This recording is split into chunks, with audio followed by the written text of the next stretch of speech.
Hola, hola, compañeras de pedagogía. Estamos aquí nuevamente en nuestra siguiente sesión de 2 horas o de 2 clases, lo que viene siendo filosofía de la educación. Estamos analizando, antes de entrar de lleno a filosofía de la educación, cómo el filósofo ve la educación y cómo ha establecido varias teorías para poder explicar y para poder tener varios modelos, lo que es filosofía. Te he dicho y te vuelvo a repetir que filosofía no es una ciencia exacta, entonces vamos a coincidir en lo mismo.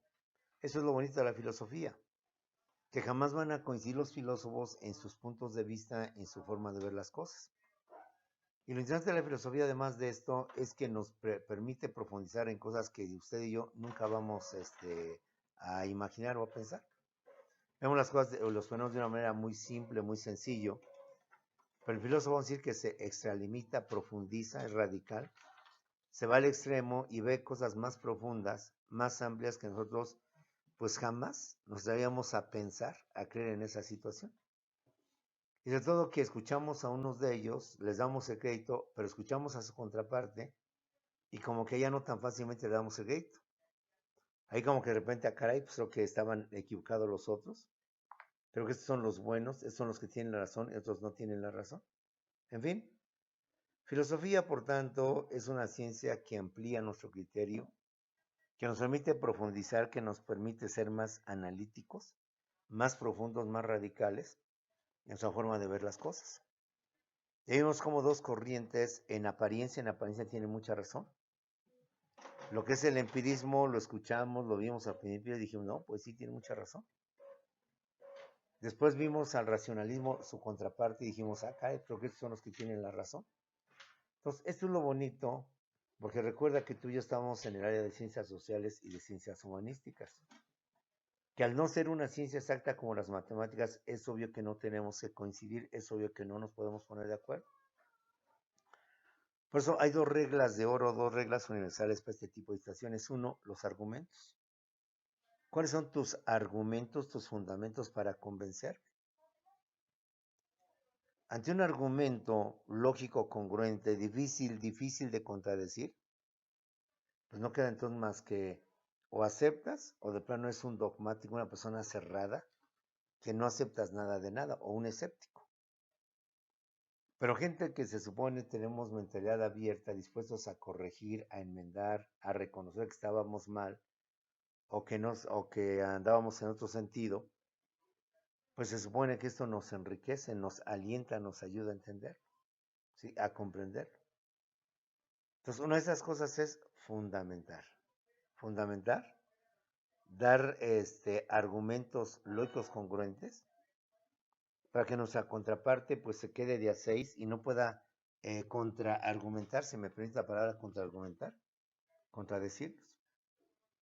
Por eso en pedagogía, como en todas las demás ciencias sociales y humanísticas, como lo hemos visto desde sociología de la educación, ve cuántas interpretaciones, cuántas teorías, cuántas aportaciones hace la gente en pos de un fenómeno llamado educación, desde el punto de vista sociológico.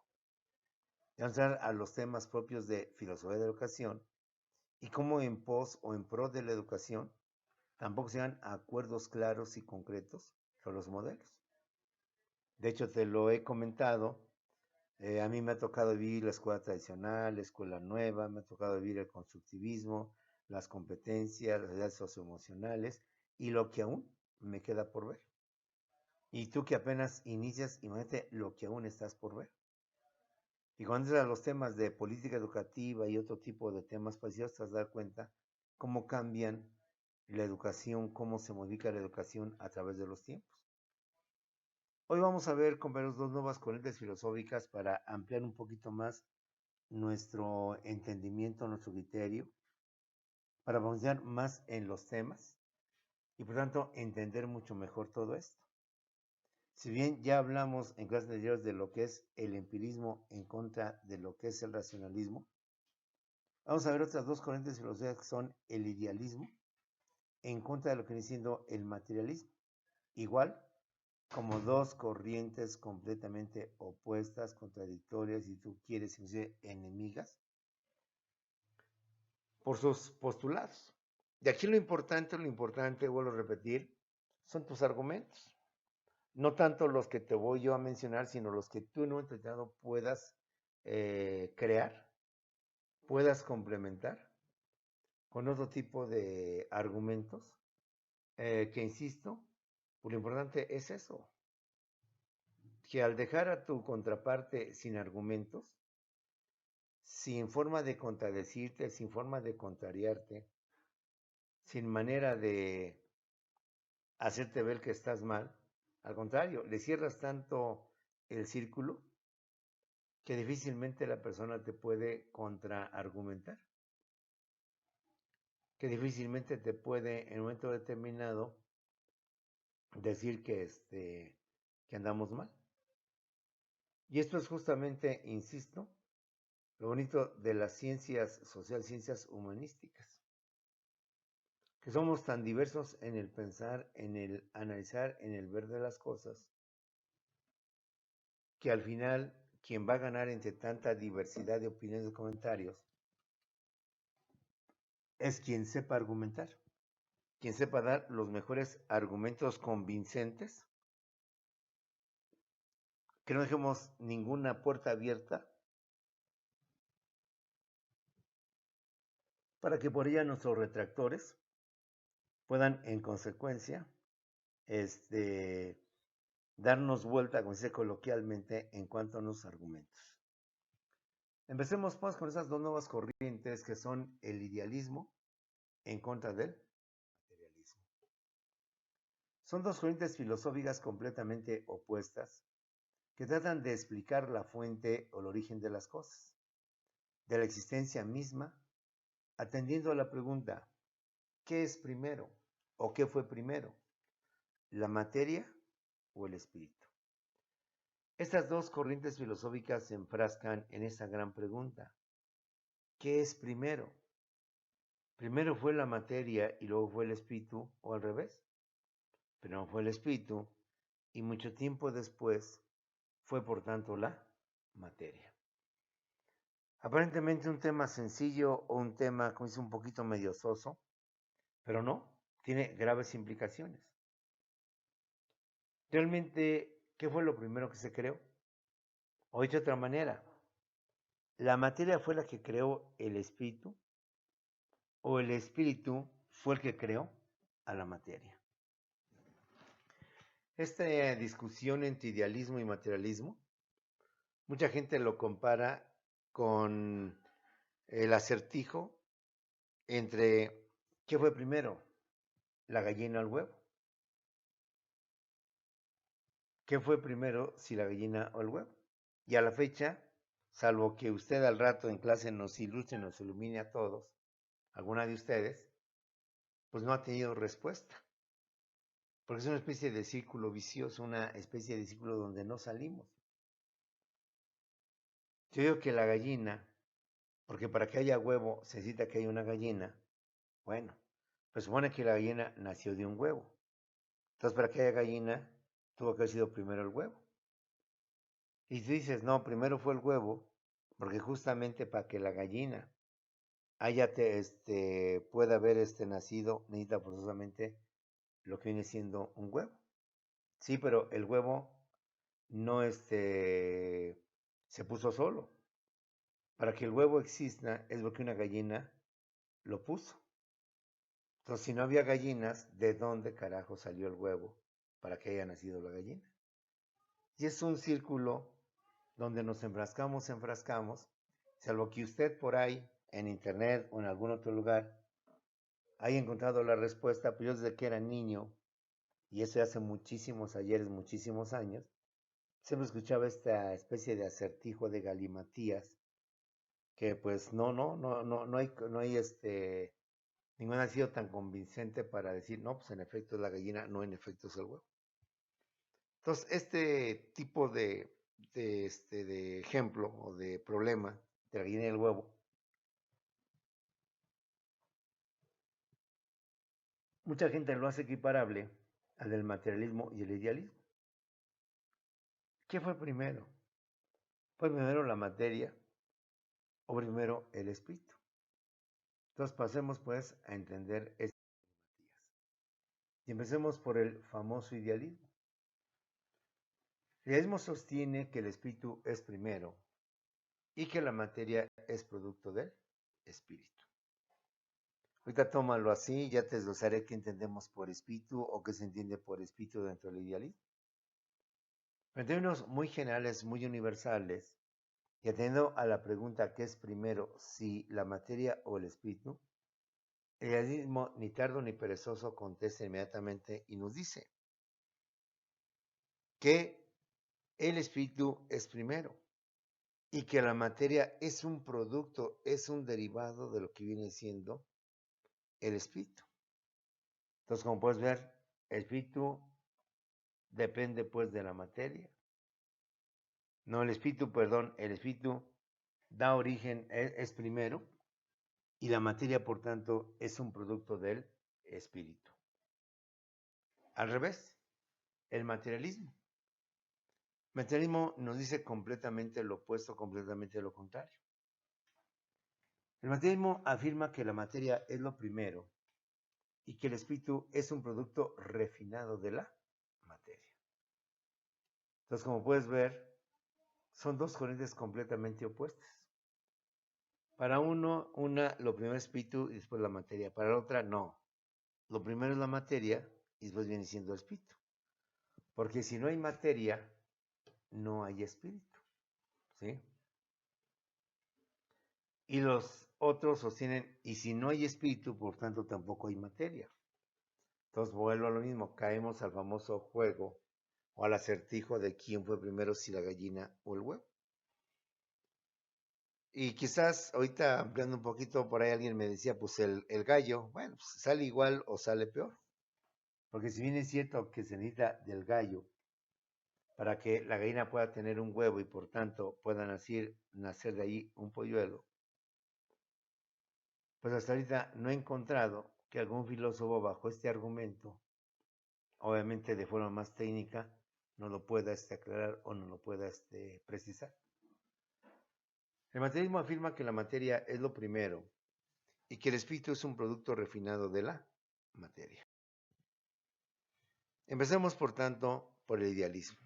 Ya lo dijimos, el idealismo, para el idealismo, lo primero es el espíritu y después es la materia. De tal suerte, que es el espíritu el que ha creado o el que ha dado origen al que viene siendo la materia. Su principal exponente moderno de esta corriente filosófica fue Jorge Guillermo Federico Hegel, aunque es conocido solamente por Federico Hegel. Pero bueno, no está de más saber que su nombre verdadero era Jorge Guillermo Federico Hegel y que su nombre comercial, por así llamarlo, o el nombre más común es nada más Federico Hegel. Sus principales obras de Hegel, donde plasma su pensamiento idealista, sus principios, sus postulados de pensamiento idealista o filosofía idealista, está la de Fenomenología del Espíritu, la ciencia de la lógica, filosofía de las ciencias, enciclopedia de las ciencias filosóficas, ciencia de la lógica y filosofía del derecho. Tú me dirás, ¿por qué filosofía? ¿Por qué este derecho? Recuerda que los filósofos en esencia han ser sabios, una especie de todólogos. Pero todólogos en el sentido de que tengan el conocimiento amplio de todo para poder ver, para poder proyectar y ver al hombre en todos sus aspectos. No solamente como un ser racional, sino también como un ser emotivo. No solamente como un ser emotivo, sino como un ser evolutivo. Y esto nos permite, por tanto, que el filósofo pueda tener una visión más amplia, más general, de lo que son los fenómenos o los problemas de. Las ideas de Jorge Guillermo Federico Hegel son varias, pero destacan principalmente su teoría sobre el absoluto, la dialéctica, la fenomenología y lo que viene siendo la alienación. Jorge Guillermo Federico Hegel, sus teorías principales o las más importantes son el absoluto, la dialéctica, la fenomenología y lo que viene siendo la alienación. Empecemos pues por ver el idealismo a través de sus ponentes con lo que viene siendo el famoso y con ello iniciamos los principios o postulados del idealismo. Según Hegel, todo cuanto existe es parte del absoluto. Todo ente material o espiritual forma parte del absoluto.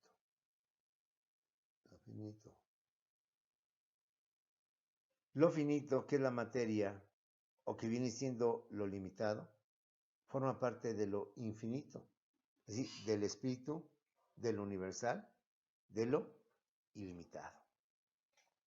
De acuerdo con Hegel, deducemos lo que él entendía por el absoluto. Todo cuanto existe es parte del absoluto. Todo ente material o espiritual forma parte del absoluto. Lo finito, que es la materia, y lo limitado, forma parte de lo infinito, es decir, de lo que viene siendo el espíritu. El absoluto no está acabado, está en constante proceso de evolución, es la misma evolución de las cosas. Para Hegel, compañeros, el absoluto no está acabado. No es algo que se dio, se desarrolló y se mantuvo ahí estático o permanece ahí estático, ¿no? El absoluto no está acabado, está en constante proceso de evolución, en constante proceso de cambio. Y está dentro de la misma evolución de lo que vienen siendo las cosas. La naturaleza íntima o la esencia del absoluto es la idea o el espíritu, el pensamiento. Y para los creyentes el absoluto viene siendo Dios. ¿Qué es el absoluto? El absoluto, digamos que es el universo tanto material como espiritual. Pero la naturaleza íntima o la esencia del absoluto, es decir, la esencia del absoluto es la idea, es el espíritu, es el pensamiento. Y para los creyentes, el absoluto ellos le llaman, es Dios. Nada más que Hegel, como filósofo, no le puso Dios, le puso el nombre de idea, de espíritu, de pensamiento.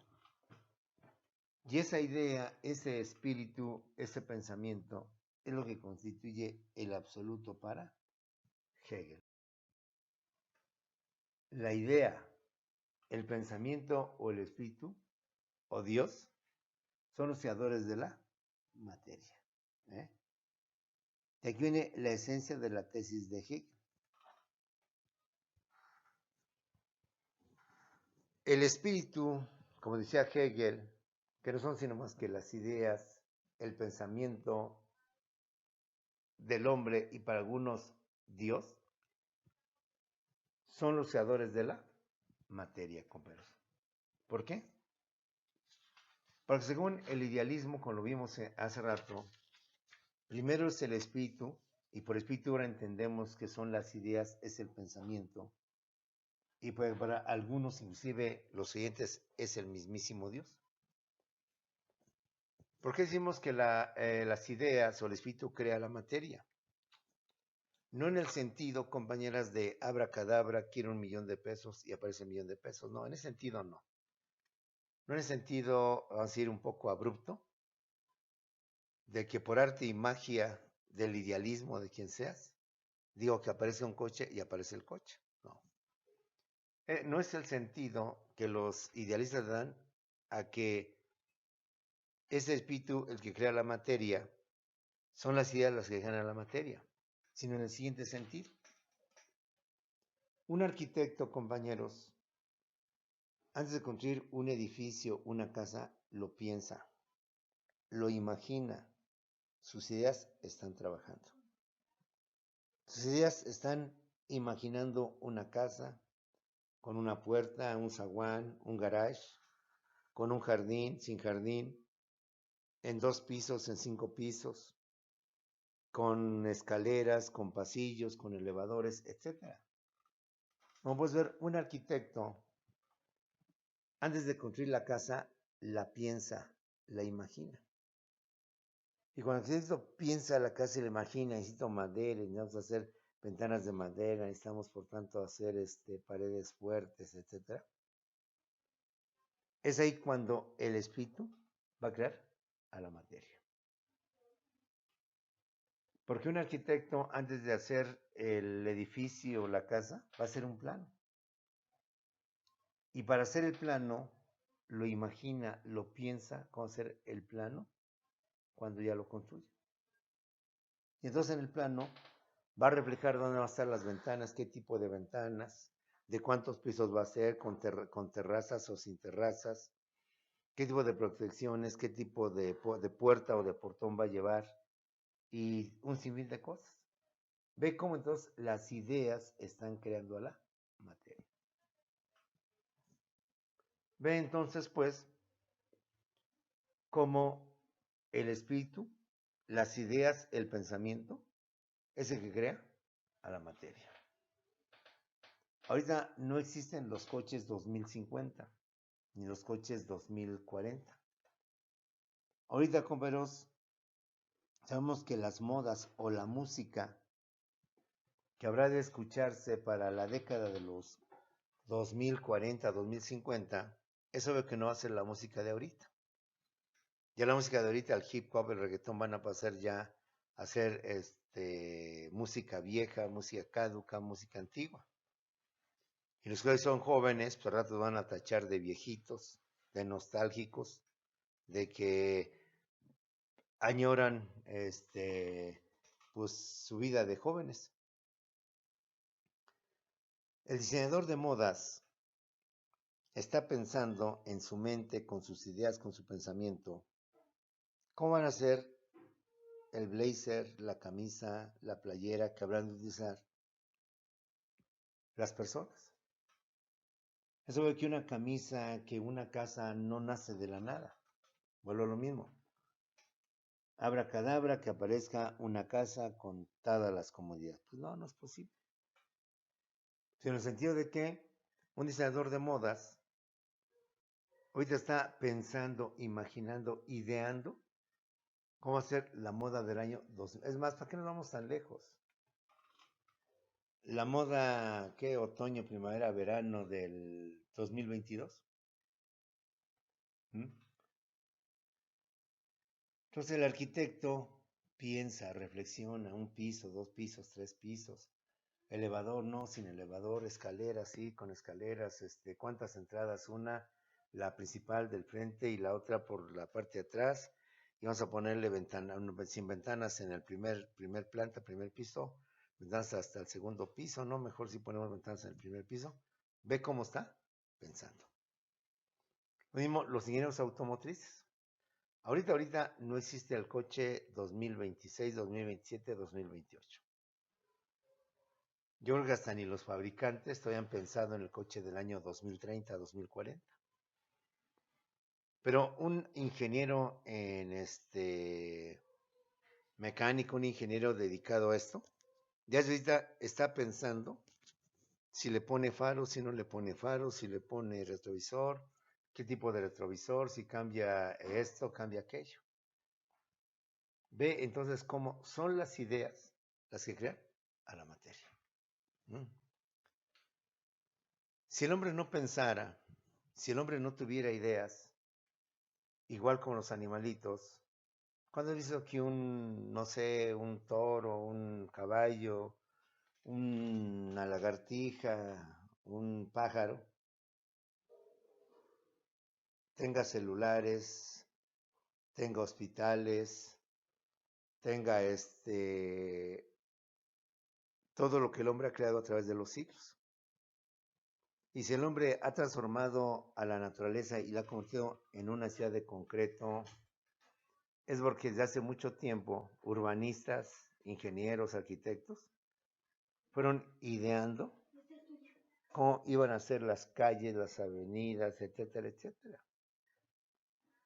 De igual manera, los urbanistas, los ingenieros arquitectos del año 2030, 2040, van a estar ideando, imaginando cómo van a ser los nuevos celulares, nuevos coches, etcétera. Entonces ve cómo es la materia la que crea, perdón, son las ideas, es el pensamiento el que crea a las cosas. Pues si los seres humanos no tuvieran esa capacidad de imaginación, pues antes viviríamos todavía encuerados o con pieles de animales, ¿sí? Viviríamos todavía en la edad de la piedra, viviríamos todavía, no sé, prendiendo lumbre a través del roce de dos piedras. Vivíamos en una época salvaje, primitiva, sin rascacielos, sin tecnología, sin nada. Y si tenemos hoy todo esto, es porque a través del tiempo las personas van ideando, imaginando, viendo cómo se van a hacer las cosas. Y una vez que en su mente, en su plano, en su proyecto tiene la idea, lo plasma. Tantos metros de aquí para acá, con una sola puerta, con 4 puertas, la primera sí, la segunda sí, etc. Entonces, espero me entiendas por qué la idea, el pensamiento, el espíritu o para algunos Dios son los creadores de la materia. Por tanto, para que haya materia, se requiere que haya ideas. Entonces, para el idealismo, lo primero son las ideas, después viene siendo la materia. O la materia surge de lo que vienen siendo las.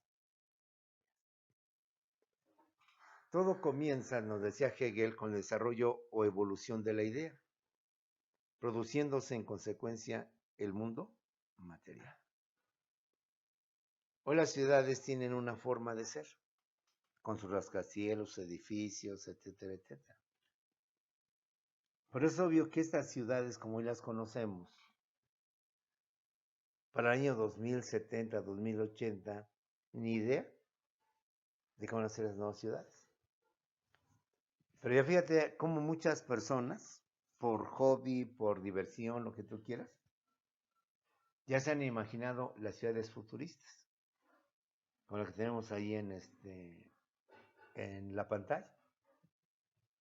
Ya han ideado formas de edificios muy diferentes a los actuales, vestimentas muy diferentes a las actuales, conductas igual muy diferentes a las actuales. Entonces todo comienza con el desarrollo o con la evolución de la idea. Y al hacer esto, entonces se produce el mundo material. El producto supremo de la evolución es el ser humano. El punto culminante, el máximo representativo de lo que viene siendo la evolución, es el ser humano, en donde toma conciencia de sí misma la idea que evoluciona. Dentro de las cosas que se crean, lo más importante o el producto supremo viene siendo el ser humano. El ser humano es el producto supremo de lo que viene siendo la evolución en el mismo. En donde toma conciencia de sí misma la idea que evoluciona. Ve cómo en la diapositiva podemos ver que los seres humanos hemos ido cambiando. Pero hemos ido cambiando, hemos ido modificando nuestra conducta, nuestra vestimenta, nuestra alimentación, porque el hombre ha ido generando esas ideas, ha ido generando esos pensamientos. Ejemplo, las vacunas del COVID. Es obvio que si no hubiera existido esta pandemia, no hubiera habido ahorita vacunas anti-COVID. ¿Qué es lo que hizo que farmacéuticas crean la vacuna anti-COVID? Pues más que la enfermedad, imaginaron, pensaron analizaron cómo era este virus, su capacidad, sus cosas, y sobre eso entonces empezaron a imaginar la medicina. Empezaron a pensar cómo sería el suero, la medicina, lo que se quiera, para combatir. Entonces, como puedes ver, todo cuanto en el mundo existe, lo material, lo finito y lo infinito, tiene su origen en las ideas. Eso es que esta sociedad del 2021 va a evolucionar y va a cambiar. Eso es que esta sociedad que usted y yo nos tocó a mí de salida y a usted de entrada, de aquí al 2040, 2050, va a cambiar, va a cambiar. Pero ese cambio que se dé en las ciudades, en las personas, no va a ser de la noche a la mañana, ni va a ser que de repente amanece un lugar completamente diferente,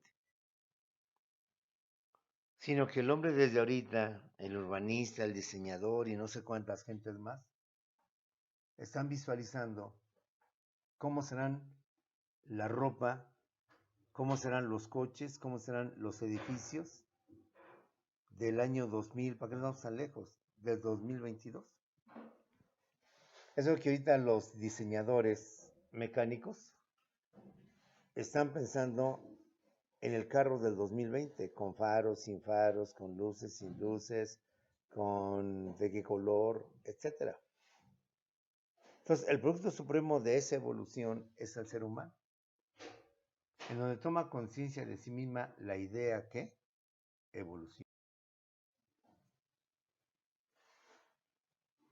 De este conjunto de ideas o de este conjunto de teorías sobre lo que viene siendo que el espíritu es primero que la materia, o que el espíritu es el que crea, el que engendra, el que da lugar a la materia, son otras dos corrientes, que son el panteísmo y el panlogismo. Según el panteísmo, compañeros, afirma que todo, absolutamente todo, es Dios. De tal manera que si Dios está en todas las cosas son Dios. El Padre me crea a mí, más aún, Él mismo se crea en mí y me crea en Él mismo. El ojo con el cual veo a Dios es el mismo ojo con el cual Dios me ve. Mi ojo y el ojo de Dios son un solo ojo. Es el panteísmo. Con los pensamientos de Hegel, y al decir que las ideas pues no son sino más que el pensamiento, el razonamiento, y que por tanto eso constituye el absoluto, aprovechando esta idea, entonces dice que el absoluto no es sino más que Dios.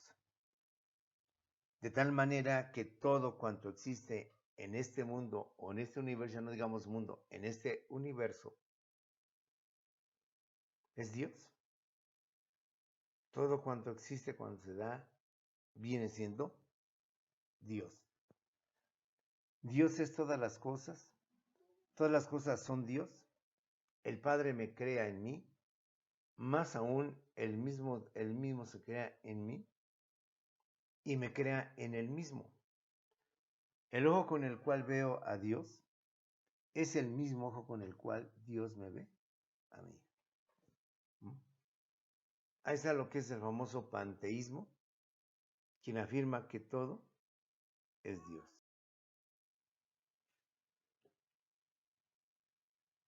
Eso es en cuanto a lo que es el panteísmo. Pero además del panteísmo, va a dar lugar o origen al panlogismo, que es una identidad entre lógica y metafísica. Recordemos que la lógica es la parte de la filosofía que estudia la razón, y que la metafísica es la parte o área de la filosofía que va más allá de la materia. Se trata de encontrar y estudiar lo intangible, lo inmaterial, que para la ciencia muchas veces no existe porque es invisible, es inmaterial, es intangible. Entonces la metafísica no niega a la ciencia, pero quiere ir más allá de lo que la ciencia no ha llegado. Para la ciencia, Dios no es un ser objetivo.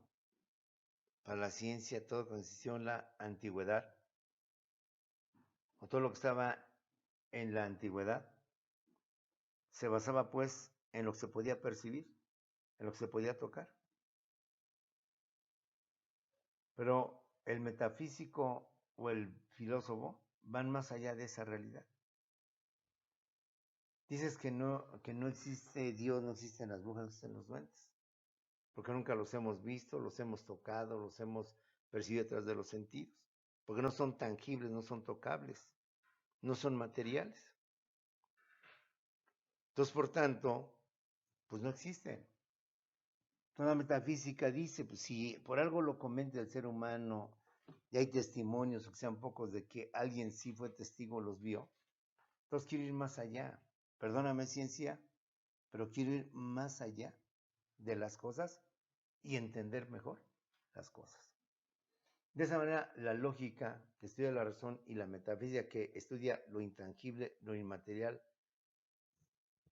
que va más allá de lo que es la materia, identifica al ser con la idea y la razón. Identifica al ser, fíjate, identifica que el ser son la idea y son la razón. Y dice, todo lo real es racional y todo lo racional es real. Parece un juego de palabras, parece que más bien los filósofos nos quieren hacer acertijos para confundirnos, ¿no? Pensamos a profundidad esta frase, esta premisa, esta oración, encontraremos que no es una especie de estar repitiendo lo mismo, decir lo mismo nada más que a la inversa. No es una comparación o algo por el estilo que se maneja dentro de la literatura. Dice, identifica al ser con la idea y la razón. De tal suerte que afirma, todo lo real es racional y todo lo racional es real. La realidad entera está identificada con la razón. Basta pensar lógicamente para estar cierto de poseer la realidad. La idea es la verdadera realidad. La idea en su conjunto es lo real.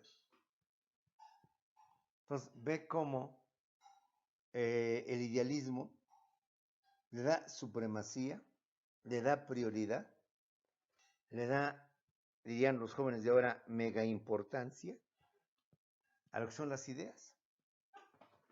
Es que las ideas no es sino más que nuestra realidad, más que lo que es lo que se vive.